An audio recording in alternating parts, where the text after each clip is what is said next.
Baahubali 2 cinema overall గా 1000 కోట్లు వసూలు సాధించిందనే వార్తలు జోరుగా వినిపిస్తున్నాయి. ఇందులో వాస్తవం ఎంతనే విషయాన్ని ఎవరూ చెప్పడం లేదు.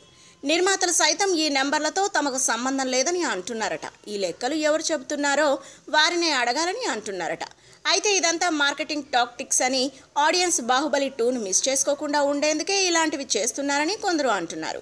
బాహుబలి 2 వసూలు నిజమా కాదా అనే విషయం పక్కన పెడితే ఈ సినిమా తెలుగులో మాత్రం ఫ్లాప్ అని పలువురు అభిప్రాయపడుతున్నారు. ఇప్పటికీ ఈ సినిమా కోసం థియేటర్ల దగ్గర ప్రేక్షకులు టికెట్ల కోసం ఎదురు చూస్తున్నా ఈ సినిమాను డిస్ట్రిబ్యూటర్లను, ఎగ్జిబ్యూటర్లను నట్టేట ముంచడం ఖాయమని వాదిస్తున్నారు. ఇందుకు దర్శకుడు రాజమౌళి నటీనటులను నిందించాల్సిన పని లేదని, ఇందుకు అసలు కారణం బాహుబలి 2 నిర్మాతలే అన్నది పలువురి అభిప్రాయం.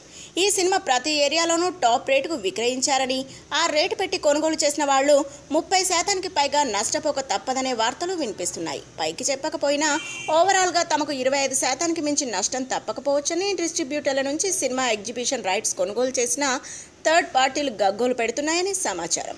నిర్మాతల అత్యాశకు ఈ రకంగా చాలా మంది డిస్ట్రిబ్యూటర్లు, ఎగ్జిబ్యూటర్లు నష్టపోయారని, బాహుబలి 2 అతి ఎక్కువ రేటుకు కొనుగోలు చేసిన వాళ్లు కూడా ఇందుకు బాధ్యులే అని వార్తలు కూడా వినిపిస్తున్నాయి. మొత్తానికి బాహుబలి 2 ద్వారా నష్టపోయినట్లు ఎవరైనా మీడియా ముందుకు వస్తే అప్పుడు కానీ అందరికీ అసలు విషయాలు తెలియవని మరికొందరు చర్చించుకుంటున్నారు. If you like the video, please like us and subscribe Tollywood Nagar.